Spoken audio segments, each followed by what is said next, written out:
This is always the tricky part. Hey, Doc, are you there?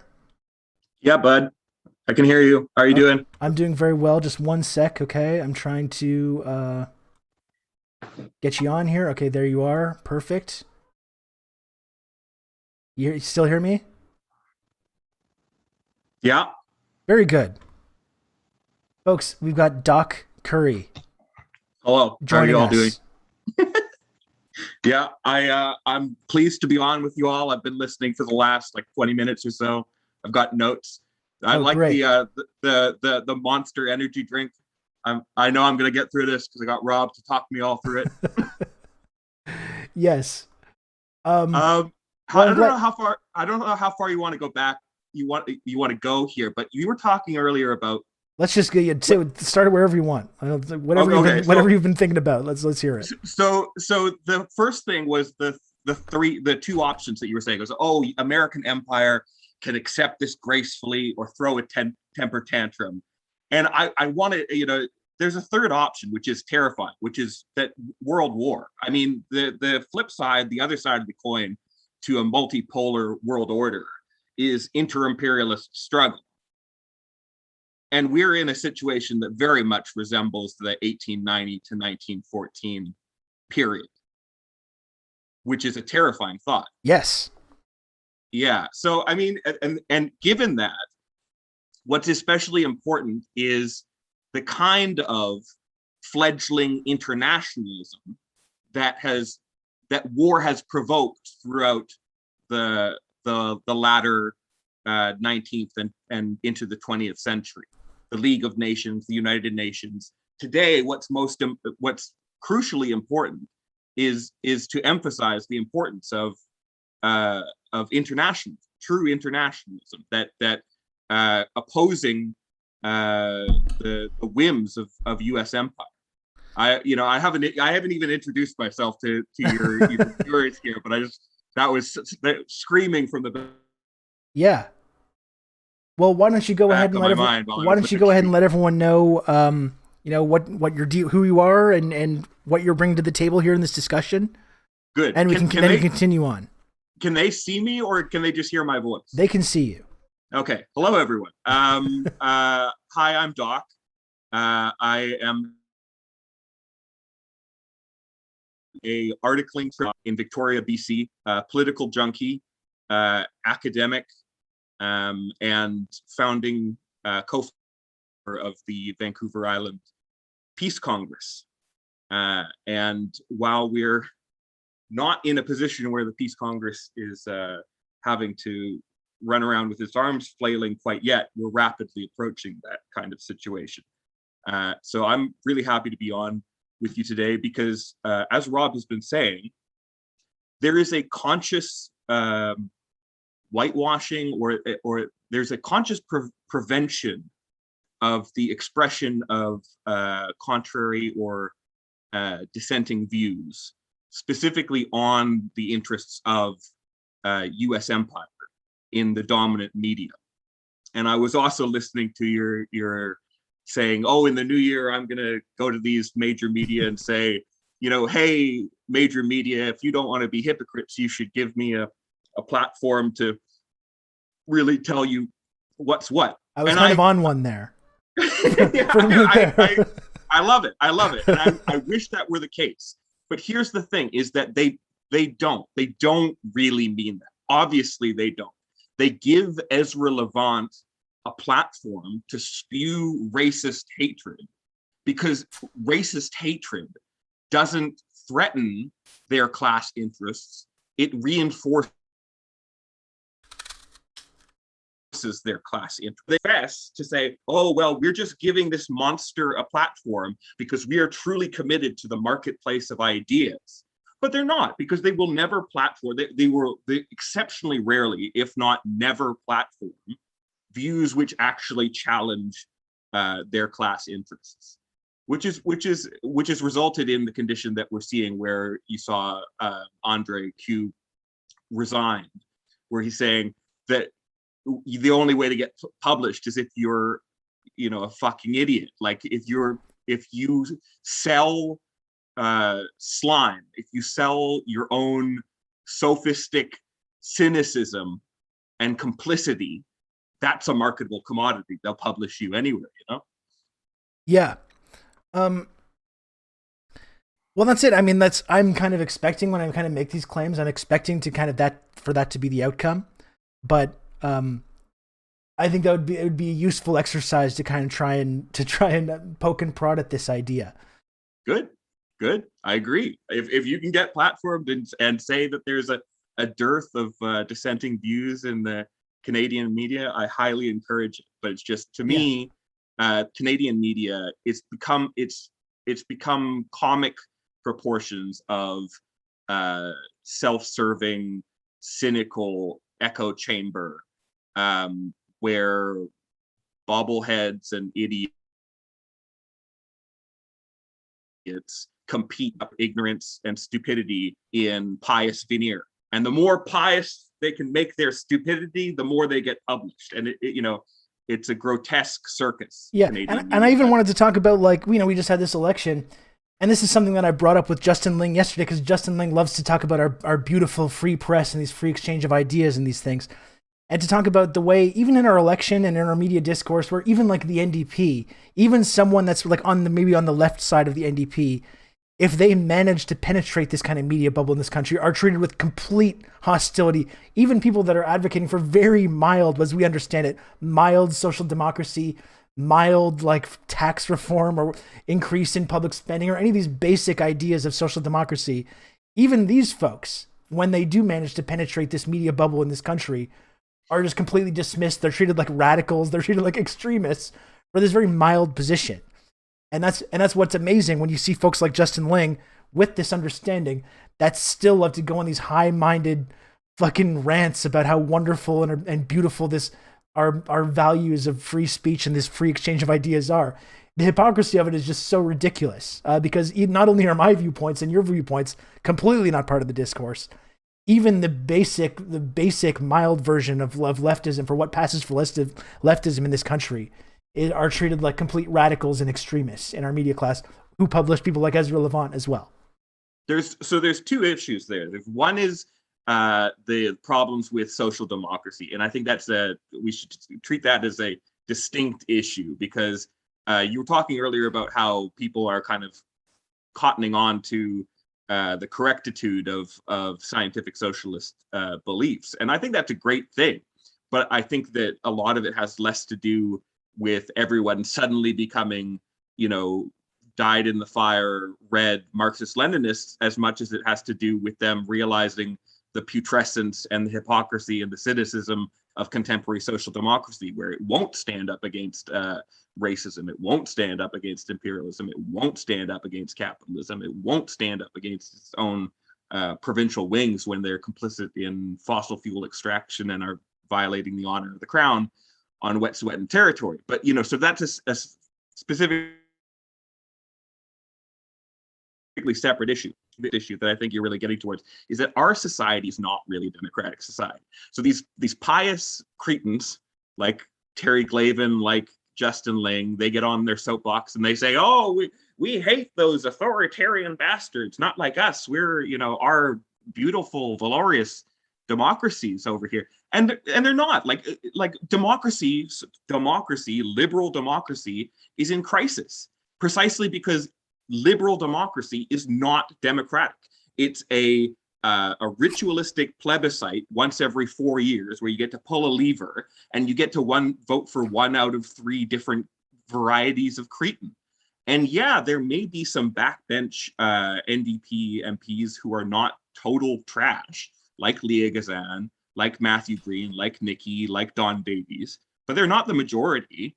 And the dominant majority so they're interrelated issues. But someone like Matthew Green, even on the extreme left wing of the NDP, has been a figure that has been promoting a lot of these new Cold War narratives as well, and that's totally what passes for like the extreme left in this country, because they feel compelled to be taken seriously in our discourse, in our society, and that's sad and pathetic, because it's hypocritical for him to be criticizing, the failures of the Bush administration in the Iraq era on one hand, while recreating them in the present day because it's the way that the tide is going, and he feels compelled to go along with it. But bracket them aside. Again, bracket aside the problems of the NDP and social democracy generally. Just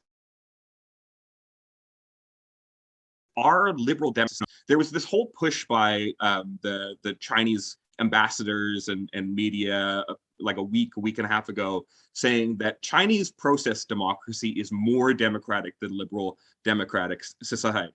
And you're gonna, if Terry Glavin or Justin hear that, their back hackles are gonna get up and they're gonna be so angry and oh my God, how dare you suggest? But there is a legitimate point, and this is the kind of thing that doesn't get discussed in our media, cannot be discussed in our media, but is absolutely worth and is a topic of interrogation, is the extent to which our democracy is not democratic. The extent to which our democracy has been reduced down into pathetic, performative shows of the shuffling around of the people who represent the exact same interests, and that our liberal democracy is in fact a dictatorship of capital. That woman, I forget her name, but you mentioned her earlier, this whole thing about these Ivy League American, so democracy is when parties lose elections. Yeah, exactly. And it's like, come on, man. That minimalist definition, how perfect is that for a dictatorship of capital? If you wanted to claim that a dictatorship of capital is democracy, how would you define democracy? Oh, well, it's when parties lose elections. And then all you have is 3 parties or 2 parties that represent the exact same material economic interests. And voila, you have democracy, valorous democracy, laudable democracy, all hail democracy. But it's not democratic because the majority of people, their material interests, their expression, their will never gets to the front of the line. And you could see this in of America first and foremost, where how did Biden come to be president? This old pro-capitalist guy, they mugged a socialist. Like, oh no, you can't have a socialist. So the entire media conglomerate, the entire left, centrist and right, Mitt Romney, everyone came together to mug a socialist. Everyone, majority of people, everyone in a position of power, all of the major media, the privately owned media, the establishment of the Republican Party in disarray because of Trump. What were they called? The Lincoln Republicans or something like that? Yeah. Lincoln Project. Lincoln Project. They made off with the money, didn't they? Anyway, you got to hand it to them. All of them, every cretinous, horrible interest in the United States came together to mug someone who's attempting to express the general will that powerful, moneyed interests ought to have less control in the political sphere. And again, it's worth pointing out as well, when we talk about Bernie Sanders, we're not talking about some extremist, radical Marxist-Leninist. This is a very mild social democrat who's been some very sensible ideas about some injecting a slightly more empathy or equity into this economic system while keeping it largely in place. That's what I was talking about before with our media class, and the hostility they have to anyone that even remotely questions that, to say nothing of someone that's talking about completely radically changing these structures.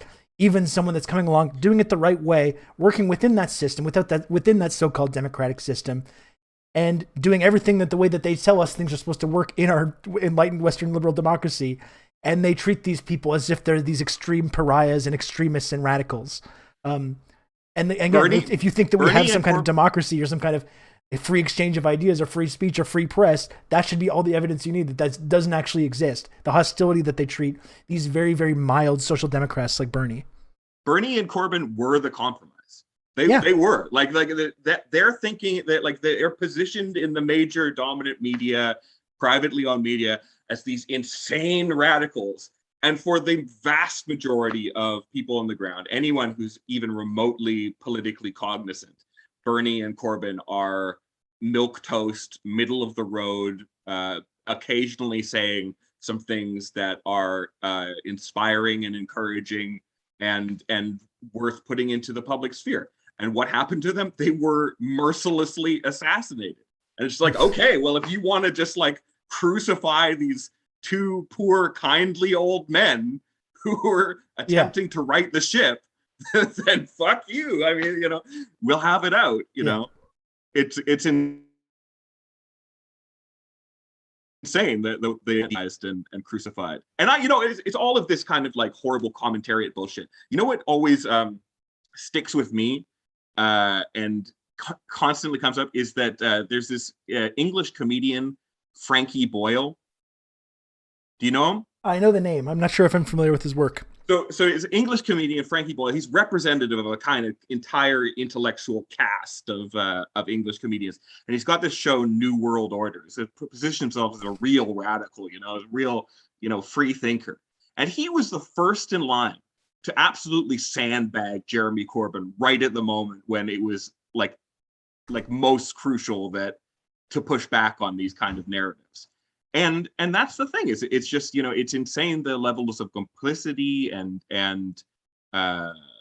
you know, that this intellectual Scottish comedian, as we're being corrected. Fair enough. And even worse, he should be critical of the English commentary, but he joined in and, you know, was participating in the character assassination like anyone else. So it was pathetic. And you know, that's the kind of thing where it's just like, it's not just that the money bags, evil money bags with the monocle in his eye is going to character assassinate someone who proposes mild, reasonable alternatives. It's that in a crucial moment that there will be people who will feel compelled to go along with that character assassination and participate in that mugging and then that sandbagging. So Doc, this is actually a great transition to exactly what I wanted to talk to you about, because the way that you often see this happening, where you have people that will self-describe as like a leftist or a socialist or a social democrat, but they say, well, but I can't support Corbyn, because often these smear campaigns are about these phony, weaponized human rights claims, as it was with Jeremy Corbyn, where there was this relentless, nonstop media campaign to ensure that everyone in the United Kingdom believed with all their hearts that Corbyn, for making these kind of very, very mild statements about imperialism, or doing these kind of mild, advocating for these mild reforms, was this like vicious, anti-Semitic, monstrous person who was going to initiate all kinds of pogroms and all kinds of things.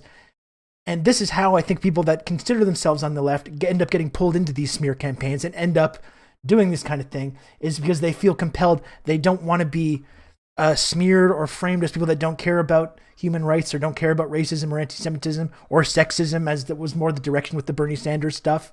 You know, he's like a woman hating, he's like a shouty old man who hates women. And so this is how these kinds of claims about these social issues or human rights are used to dismantle these mild left-wing movements here. But as we're seeing right now as well, this is also the strategy that elites use in order to advance their geopolitical interests. We're seeing the ultimate example of this week in China with this ridiculous diplomatic boycott. It's been now this like 2-year relentless propaganda campaign about human rights in China and these places, which has been like one of the main things that I've covered since I've started doing the show, just because I felt the escalation of it over the last couple of years and the way that it's really gotten to this unprecedented level, something that was not even on the radar previously. So I know this is something that you've done a lot of research and writing about and talking about, this weaponization of human rights in order to advance these interests, either, you know, internally or externally. So do you want to talk a little bit about like what your impression is of this current conversation about China and the Olympics and everything that's going on in our media right now Yeah, in the way that these human absolutely. rights are weaponized. Yeah, so with Corbyn, I mean, just go back for a second before we get to China. With Corbyn, you're exactly right that there was a internal report hired by the Labour Party that found that the executive of the Parliamentary Labour Party was consciously and concertedly sabotaging anti-Semitism claims, such as to sandbag Corbyn, such that like they were botching these claims so that they could say, oh well, Jeremy Corbyn doesn't care about anti-Semitism. That's the level of psychopathic weaponization, that we don't care if we botch this claim of anti-Semitism and throw it under the rug, or ruin it, exacerbate it, as long as our class enemy, Jeremy Corbyn, gets the blame for it at the end of the day. And obviously, as soon as Keir Starmer came in, that was shoved under the rug. Oh, we Yeah, don't talk about they that. But fixed the that's anti-Semitism. It's fixed now, so they don't need to talk about fixed it it anymore. somehow, fixed it. But it's crazy that there was a Labour Party's own report that they were exacerbating and botching these claims precisely to produce the pretense of, oh well, we don't like Jeremy Corbyn because he's botching anti-Semitism, blah blah blah. And that's the weaponization of claims of anti-Semitism and claims of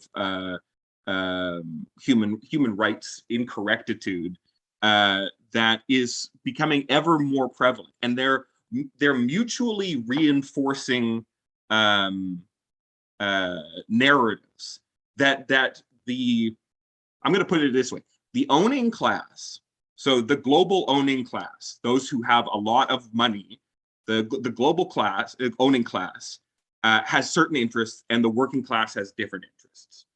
And in every instance, whether you go through Venezuela, Syria, China, everywhere, you will see two different views of the situation emerge.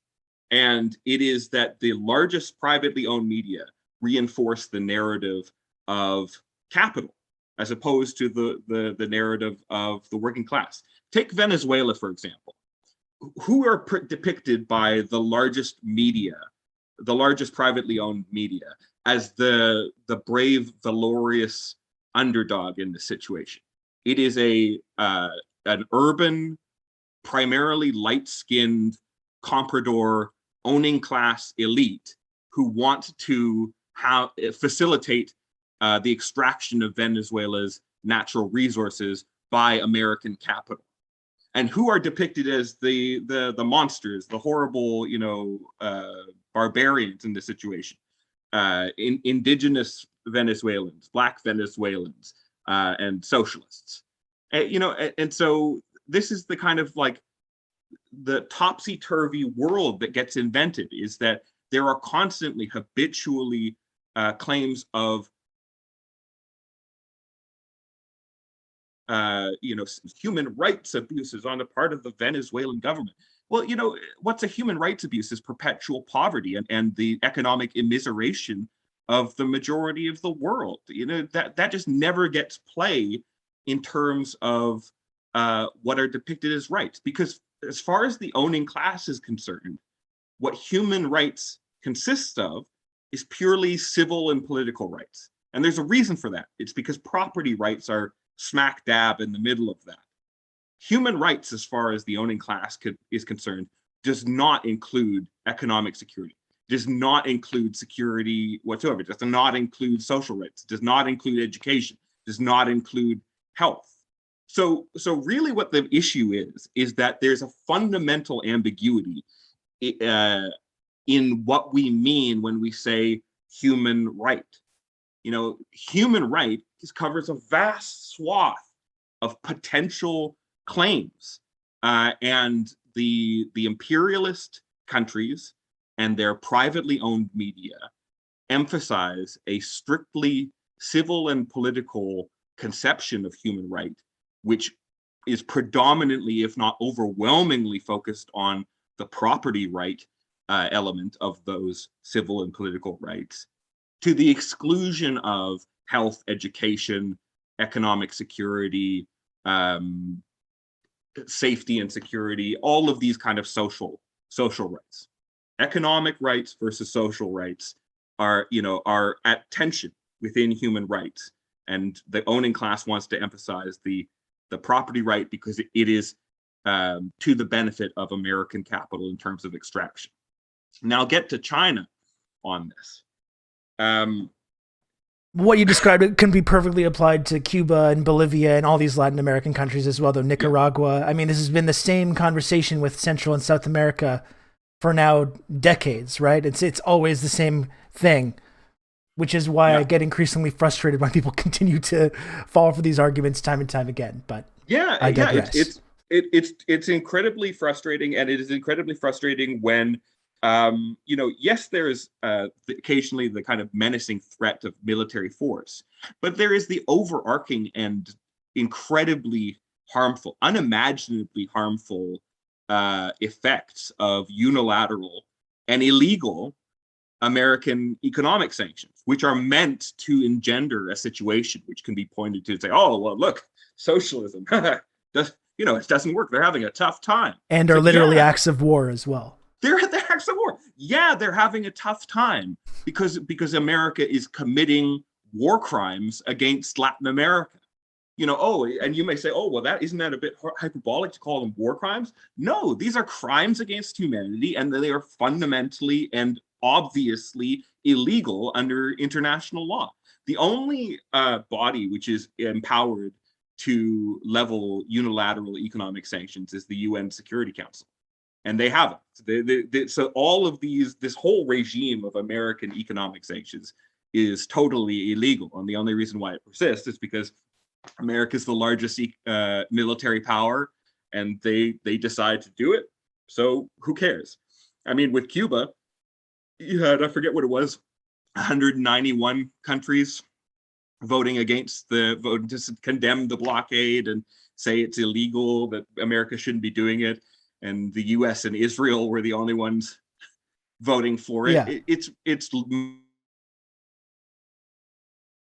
morally loathsome. It's so the US produces this horrible situation on the ground. Well, so not only did they produce it with sanctions and blockades and this kind of economic warfare, but then this is the kind of thing that sounds like a conspiracy theory, but it's not.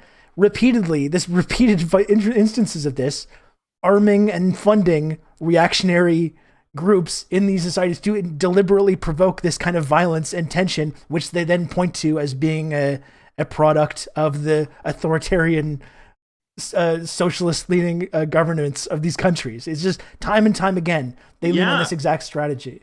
Yeah, the political face is the ridiculous clown, Juan Guaido. Oh, I'm the president. Yeah. Now. I decided. I'm the president now. And under international law, interestingly, premature recognition is a crime in and of itself. I don't doubt it. Yeah, but they don't care what's a crime, right? But so that's the political face. The military face is, as you say, these kind of absolutely fascist reactionary contras, and the U.S. does. They fund, arm, and train reactionary contras in Latin America, in the Middle East, and elsewhere. And it produces incredibly horrible effects, and the U.S. should be condemned for that. I mean, whatever else can be said of Syria, the funding of ostensibly Al-Qaeda proxies and contras. There's just no way to judge. There's no way to judge North Korea without viewing it as having had the same amount of armaments as was dropped during the entirety of World War II in the Pacific Theater on it during the Korean War. There's no way to judge Syria today without acknowledging that they've been subject to a decade-long hybrid war in which the U.S. has armed, trained, facilitated hard right-wing jihadi proxies in Syria, and the incredibly damaging effects that would have on a population, terrorist attacks on a daily basis. That's what the U.S. does. They sow chaos such as to then be able to, in a pie this hoity way. Oh, they're having a tough time. Their system must not work. Yeah. And that's it's really incredibly arrogant, conceited, and psychopathic as far as I'm concerned. Yeah, and so I'm going to let you transition to China eventually, but I do Yeah, think it's sorry. important. No, but I do think it's actually important to outline this playbook. And I'm sure people watching the show understand this. Maybe we have some new viewers that are not familiar with this stuff. But most people do understand this playbook, this destabilization playbook. They understand it when it happens in Cuba. They kind of understand it when it happens in Central and South America. Some people, I don't want to give too much people credit here, but here's the situation is because when we're talking about China, we're seeing that exact playbook carried out, all the exact same steps that's been used time and time again to destabilize these other governments that they deem sort of enemies of the state because of their inclination to privatize natural resources, educate people, and they having a different, like, non-Western focused economic development. You see this exact same playbook now playing out in China. And even that's the difficult thing about this moment, I think, is that even people that should know better and that do understand what the United States, the role they play in all these different countries, for some reason they forget about all this, though, when it comes to this China conversation. And we see them engaging in all the exact same tactics, and making all the same arguments, using this issue of human rights, which they've deliberately and intentionally exacerbated, using it to make these arguments. And then you still see people kind of getting pulled into this, into feeling pressured to go along with it.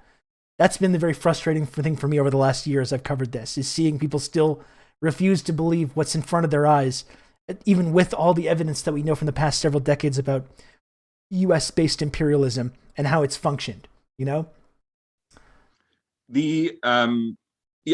glad that we set all this up with what the U.S. does generally, because it does. You're exactly right that it applies whole cloth to the situation in China. But it's crazy the way that it's ramped up so fast, and it's worth interrogating the reasons why it wasn't as front and center in the fairly recent past. So I think that a good way of framing this is that the Biden administration is wanting to pursue a kind of have its cake and eat it too chauvinism.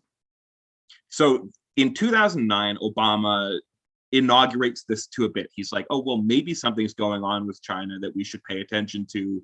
Maybe our interests are a little bit in the Pacific theater.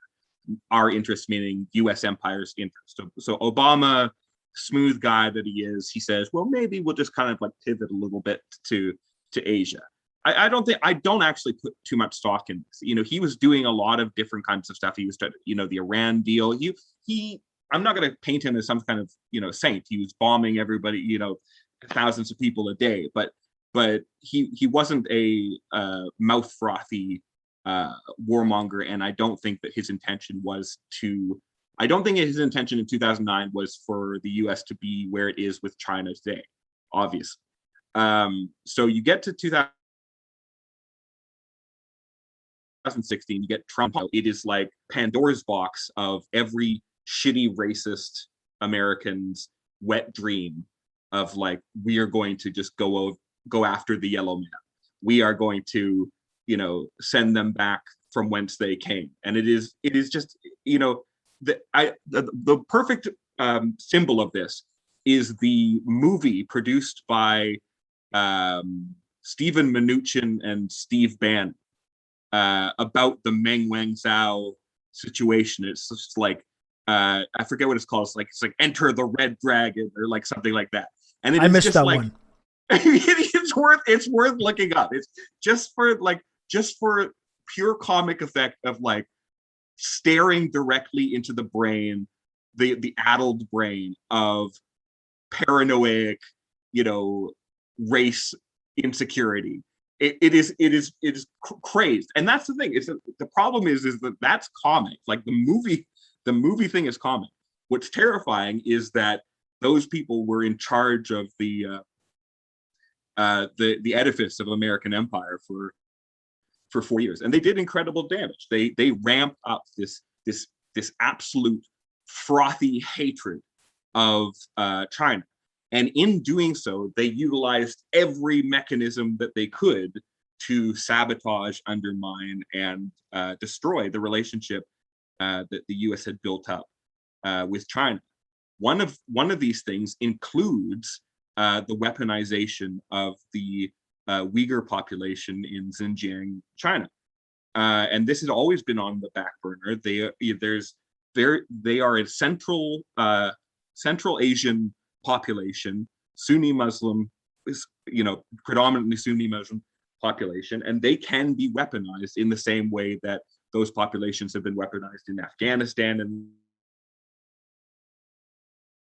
the 80s, in Korea, and the U.S. just flipped that switch. They're like, we're gonna ruin this population. We're gonna turn them into a weapon against China, and so they did, and it was incredibly damaging. It was incredibly horrific, the effects and results, and China struggled to do something about it. They engaged de-radicalization procedures, vocational training, and it's important to emphasize that I'm sure that de-radicalization facilities are not pleasant places. Yeah. Anyone who's wanting to have a nuanced view of this is going to say that, yeah, if you have anti-terror facilities and you get put in an anti-terror facility, that's not going to be a nice thing for you, for them, for anyone concerned. But it's important to put this in context of the U.S. constantly weaponizes extremist populations, gins up their religious fervor, and sends them out as a basically a weapon or bomb to further the geopolitical interests of the United States. Then that's crazy and psychotic and cynical. And so they have produced this situation, and now it's tragic and comic in a way that they get to profit on both ends. So both they get to weaponize a population against a State Department enemy, and then as a result of that official enemy having to in some way deal with the situation ginned up and engendered by the United States and its geopolitical interests, the United States now, and this is the have its cake and eat it too imperialism, the Biden administration is like, we won't acknowledge the horrible shit that the Trump administration wrought on the world and China. What we'll do is we'll now just take that moral opprobrium element, and we'll get on our high horse and act as the pious moral policeman of the world and condemn China for its horrific human rights abuses. And of course, in the intervening years, there's emerged this cottage industry of shitty heritage foundation weapons company think tanks that have been cranking out reams of anti-Chinese propaganda ad nauseum. And rather than acknowledge that that is a function of the racism and chauvinism of the Trump administration, what the Biden administration is now doing is taking that and saying, well, there's lots of data, there's lots of evidence for these, human rights abuses. When you have an entire industry of think tanks that are designed to producing this evidence, yes, they're going to turn up all kinds of stuff, aren't they? And again, I think what you touched on was important as well. When we talk I know these discussions can be difficult to have, and I would never want to whitewash anything or talk about or imagine this process in China and just say that, like, oh no, it was totally peaceful, zero human rights were violated in this process. But it is really useful to hold it up to the framework of the war on terror and take a look at our actions, the West's actions within the war on terror, the bombs, the assassinations, the destabilization, illegal invasions, torture, all the things that we know about, brutal human rights crimes, atrocities, millions of civilians. I started an article yesterday in The Guardian. We were looking at 37 million refugees as part of this process. And then take a look at their process and hold it up against each other and say which process is it's not saying that that their approach is perfect or it's great or completely respectful, that bad things don't happen. But there's no real question about which process is at least trying to go about this de-radicalization or confront this issue of extremism and terrorism in a more humane and like positive way, and which is the side that's just bombing and creating mountains of corpses and just misery and suffering all throughout the world for millions of people. Like there's really no question when you hold these two strategies up against each other, which is something that I think people have a hard time understanding for some reason. But to me, it just seems like a night and day approach to this problem of terrorism and extremism. And I would 100% agree with that, endorse that as a normative framework for approaching these issues. And I'd also add the U.S. Incarceration rate itself. So it's like if you have a situation like a de-radicalization procedures, you're going to have some element of custodial carceral. The U.S. is the dominant carceral state on the planet. They incarcerate more people per capita than anyone else. They I think it's as a mass, they just have the most incarcerated people. But it is incredible, mind-blowing statistics of just how incarcerated the United States is. So for it to be,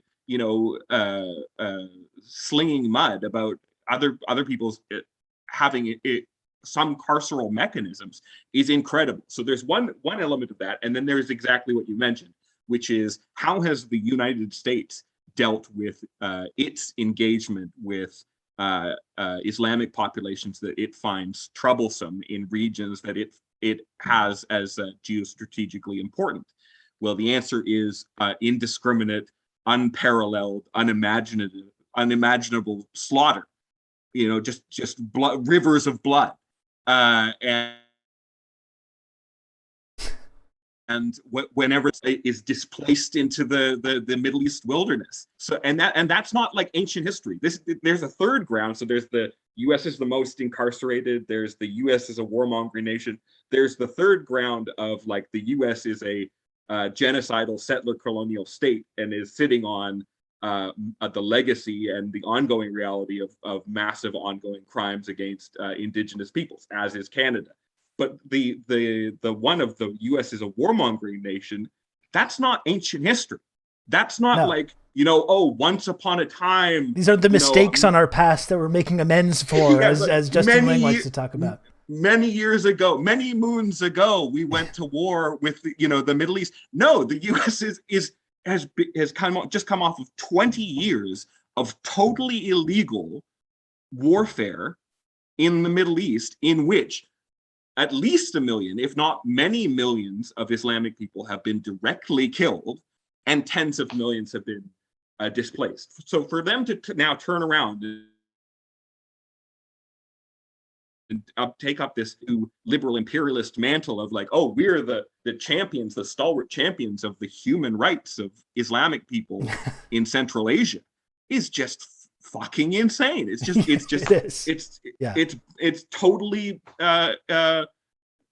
it's just insane. And how people in our press, the commentary, for it to be maintained as a normative kind of edifice by our commentary and our intellectual press in the West, in the United States and Canada, requires a massive and ongoing dearth of knowledge of recent history.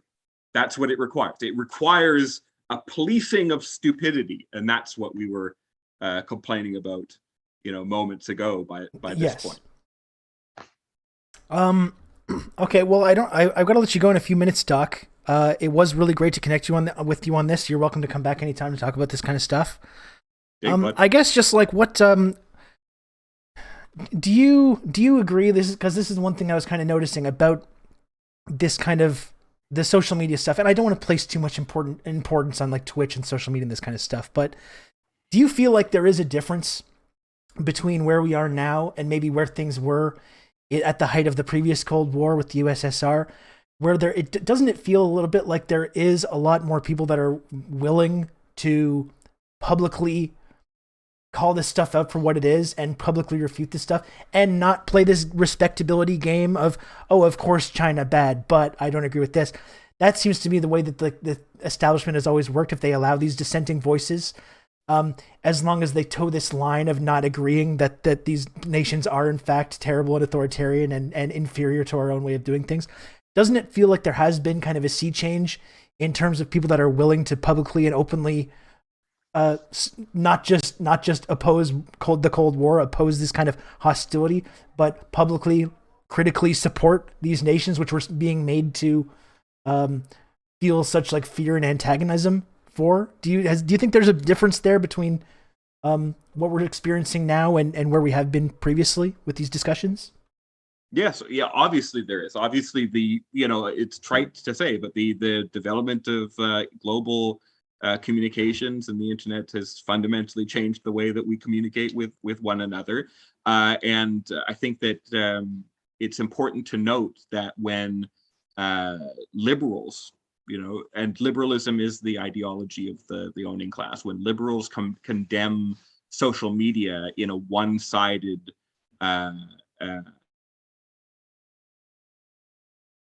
kind of ham-fisted condemning, is the democratization of communication and knowledge. Yes, social media contains the danger of misinformation, disinformation, agglomerations of stupidity, etc. But it also contains the possibility of dissenting information and the democratization of knowledge. And this is precisely why you see so many liberals that are now responding to these kinds of things instead, rather than engaging with the actual arguments about these issues, but just framing things as, oh, you're doing your Chinese talking points, your Russian talking points, your Russian disinformation. You see them really trying because they feel so threatened by the ability that people are able to articulate these viewpoints, which used to be just completely banned in our public discourse, and ways to like compartmentalize that and ways to dismiss that by referring to it as tanky or whatever pro-Putin propaganda or Chinese propaganda.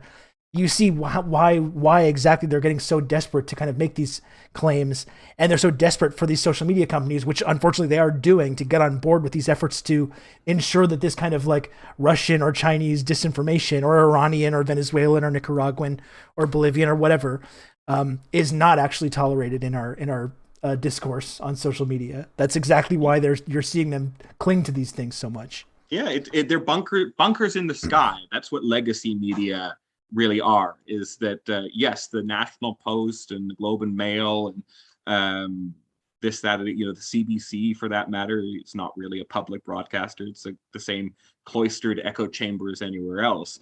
They're bunkers in the sky. They're people who've been pre-selected precisely on the basis of their complicity with owning class interests, their ability to dress up racist parochial information with a pious veneer.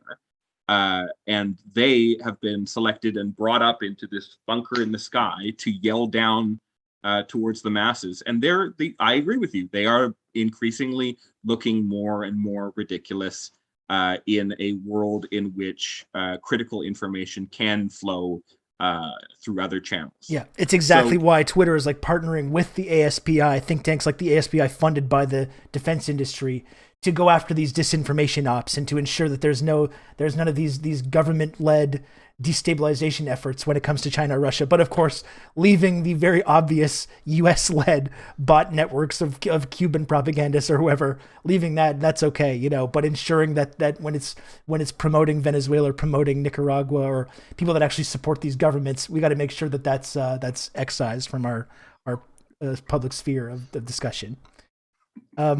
Doc, thanks so much for joining the show. I appreciate it a lot. It was really great to talk to you. Really enjoyed it. Thank you for having me. Yeah, again, you're welcome anytime to come back, and I'll be in touch. Cool. Thanks, bud. All right, take care.